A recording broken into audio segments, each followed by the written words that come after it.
en fait, je sais pas que je les vois venir quand je dis qu'ils continueront, c'est qu'ils ont eu des périodes de doute quand même depuis le début de la saison, même si le bilan comptable est très bien, ça n'a pas forcément été toujours convaincant. Justement à cause de ce que tu nous as dit, Ali, que les leaders n'étaient pas forcément au rendez-vous.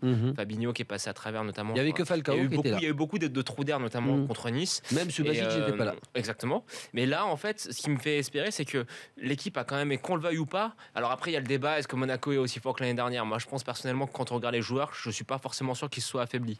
Mais ça demande quand même du temps parce que l'effectif a quand même été pas mal remanié. Après, on voit qu'au niveau européen, il y a peut-être un déficit d'expérience. Mais c'est pareil. J'attends de voir ce qu'ils vont faire s'ils vont en Europa League, par exemple. Parce qu'ils ont quand même un effectif de très grande qualité, mais il y a eu quand même beaucoup de nouveaux. Keita Baldé, Jovetic, pour moi, Keita Baldé, pour l'instant, même s'il fait un très bon match ce soir, on l'a jamais vraiment vu. J'attends de le voir à son vrai poste sur le côté. J'attends de voir Stéphane Jovetic en soutien de Falcao. Il y a vraiment des choses à faire, mais le mercato a été terminé un petit peu sur le tard.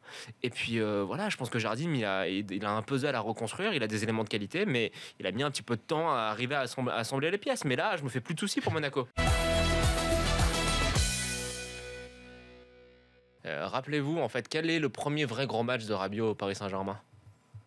C'est contre le Real Madrid quand il rentre et qu'il remplace Mota devant la défense. Ce soir-là, je pense qu'il a fait une prestation qu'il a vraiment révélée aux yeux de l'Europe. Il avait été énorme à la récupération, très dur dans les duels, première relance extraordinaire. Et je trouve qu'en fait, ce joueur qui est un peu très élégant, très beau à voir jouer, un petit peu délicat quand on le regarde parce qu'il a une technique qui est soyeuse, on a tendance à oublier qu'il a un très gros volume de jeu, qu'il est grand, donc il est bon de la tête, je trouve, qu'il est dur à bouger, qu'il est très costaud, et donc moi je le vois bien dans la défense, parce que je trouve qu'il a toutes les capacités pour très bien faire, pour même jouer quasiment sur les phases défensives en troisième défenseur central, et je trouve que quand on regarde le nombre de ballons qu'il gratte quand il joue à ce poste-là, c'est quand même très intéressant. Il a cette capacité à le faire, oui, mais ce joueur-là, je l'ai vu très jeune, et je le vois encore, il a des freins, ces freins à lui, c'est ce poste de sentinelle qu'il a. Attention, il a cette capacité à jouer ce poste-là. Ouais. Mais c'est un joueur qui va très vite, qui a une super patte gauche frappe, que n'a pas ni Mota, ni Verratti. Et lui, il l'a. Et en plus, il s'est accompagné offensivement par son accélération, sa patte gauche et son jeu de tête. On attend surtout Neymar, nous, pour la Champions League. Et pour l'instant, en Champions League, il joue différemment qu'en Ligue 1. Il fait le taf.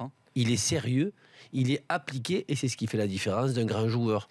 Parce que ces derniers temps, toute l'équipe est plus appliquée en Champions League. Non, c'est vrai. Non, mais Neymar, Neymar, lui, beaucoup plus qu'en Ligue 1 ou en Ligue 1, il a l'impression un petit peu de s'amuser. Oui, enfin, de jouer tout seul aussi. Malheureusement, ça va avec.